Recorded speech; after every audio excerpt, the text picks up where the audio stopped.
Hello everyone, I am back again with some more articles. Y'all, I cannot sleep.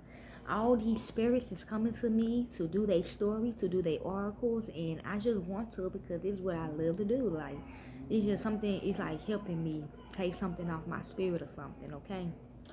So, like I said, I'm reading the article off of Black, OurBlackGirls.com, okay?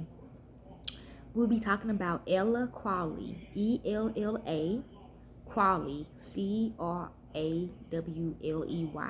She is 50, Unsolved, North Carolina murder hunts family. Okay, I will be putting her picture in the description. The world was in the throes of the pandemic back in May 2020, but for one family, their concerns went beyond COVID-19. On May the 23rd of last year, 50-year-old Ella Crawley was found casually murdered in Winston-Salem, North Carolina. I feel this about my mother, but let's continue reading. A resident was reportedly walking along a path at Gateway Commons Park when they found Ella, ELLA, still alive but close to death. The following day, sadly, Ella Crawley succumbed to her injuries. Police later revealed that she had been beaten and strangled to death. She is here. I think that was actually her that said that. She's saying true now. Okay? She's saying they broke into her home. I was made aware of Ella's case after her sister Melissa reached out in the hopes of spreading awareness about Ella's murder. Ella was reportedly homeless and struggled with mental illness. She's saying no, as she was diagnosed with schizophrenia many years ago. At the time of her death, it has been stated that she was no longer taking her medication, and while her loved ones encouraged her to seek professional help, Ella would return to the streets. She had frequented mental health facilities, but would later be released of her own accord. Okay, that's how she looked it. She was in the hospital. Whoever done this, that they won't get any rest, that you won't be able to lay your head down at night, that you won't be able to sleep. Douglas Myers, Crawley's brother-in-law, told Fox 8 News back in May. She's saying she's confused. At the time, Melissa added, why would someone become that enraged if this little lady that you could visibly see was not okay? Also, I'm hearing she used to work for Caroline Bryant. So this actually saying Caroline Bryant is the one with the mental illness. She's saying yes, I'm seeing her nodding her head. Prior to seizing her medication, Douglas describes Ella Crawley as a functional member of society. He says she would attend their family functions and was a churchgoer.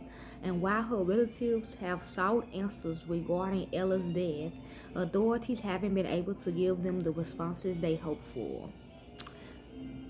The longer that we are without information, that is going to lead us in the right direction. This case is growing colder, and we don't want it to lie dormant for any amount of time. We want to be able to follow up and investigate, said Assistant Chief Natasha Miles with the Winston-Salem Police Department. She's saying yes, Caroline Bryant, caregiver. Somebody heard something. Somebody heard something, saw something somewhere, either in jail or somebody on the streets, said Lieutenant George Gregory Dawn earlier this year. Many agencies define a month or time period or so for a cold case. Technically, I guess if you look at it, we say yes, it's gone cold. But that doesn't mean we will close the cases or put them on the back burner. She said check Caroline Bryant home that she used to care for her in, okay? Another yes, there's a lot of people have been coming to me saying they was Caroline Bryant caregiver, and they have seen her or they have seen the people that went missing and stuff like that. Like Tay, he used to be a caregiver for her. Another of Ella's sister, Vanessa, told Yes Weekly in July 2020 I'm hearing Chastity Lewis in July 2020 that although relatives have reached out to the authorities, they have struggled to receive a response. I called multiple times and nobody is calling me back. I feel upset about that because I don't want this swept under the rug. I want justice to be served. We need to find these people so that they won't harm nobody else. See? It could be some multiple people that have went gone from Caroline Bryant's house. I'm here at Plantation, okay? They used to care for her in. And also with Tay, he said when he went to the person that he said when he went back to the person that hired him or whatever, she told him, I ain't hire you for her, okay? She's not even in our system for you to care for her. Type shit, like what the fuck? Like I don't know how they did that shit. And they were blue tape mind, like what the fuck? Anyways, I feel upset about that because I don't want this swept under the rug. I want justice to be served. We need to find these people so that they won't harm nobody else. All of this is a lie. It's like the police are doing nothing. Melissa spoke with that publication as well and was flooded when she saw Ella's remains. A press release revealed that certain items of her clothes was missing.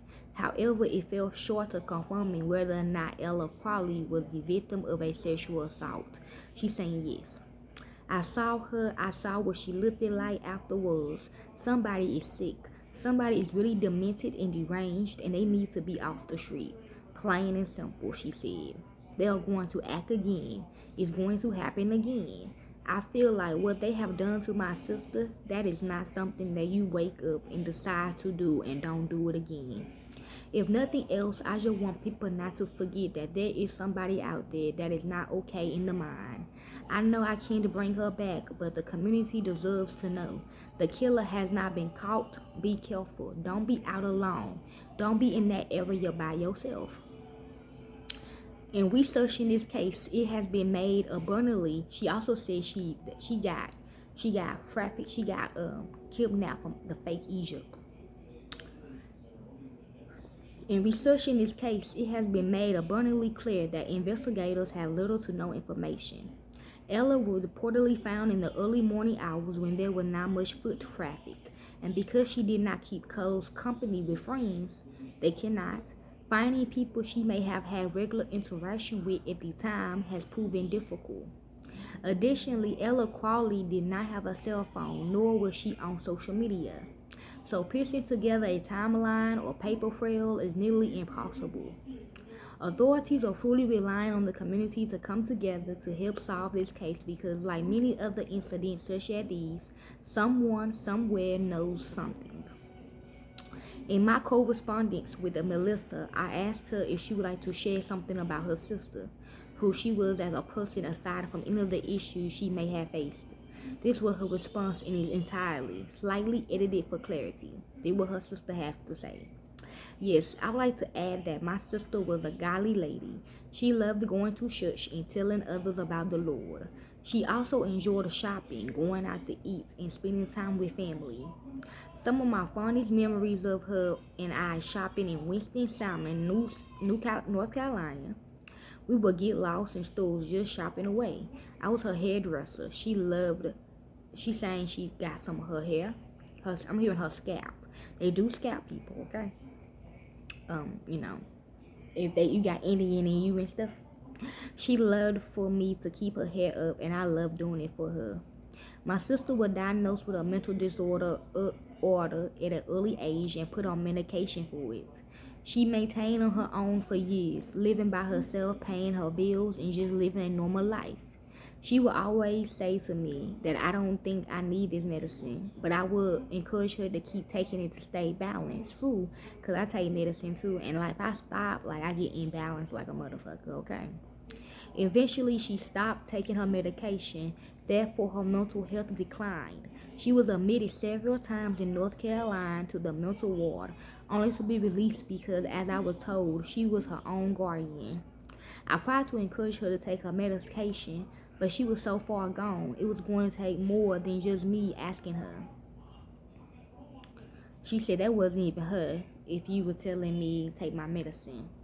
So that means she must have been dead for a minute, y'all, okay? She's saying yes.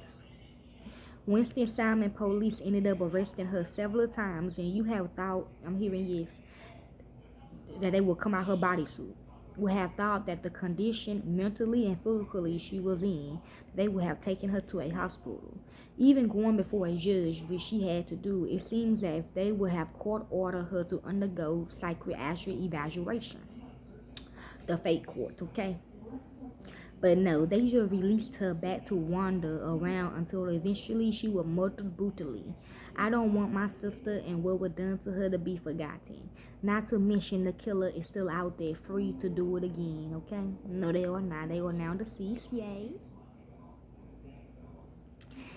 Anyone with information about this case is urged to contact the Winston-Salmon Police Department at 336-773-7000, Crime Stoppers at 336-727-2800, and on Facebook at Crime Stoppers of Winston-Salmon, Forsyth County, or their local authorities. I'm here they also probably thought she was a witch. They think all African Americans are witches. Please share this story about Ella Crawley to help bring justice to her case.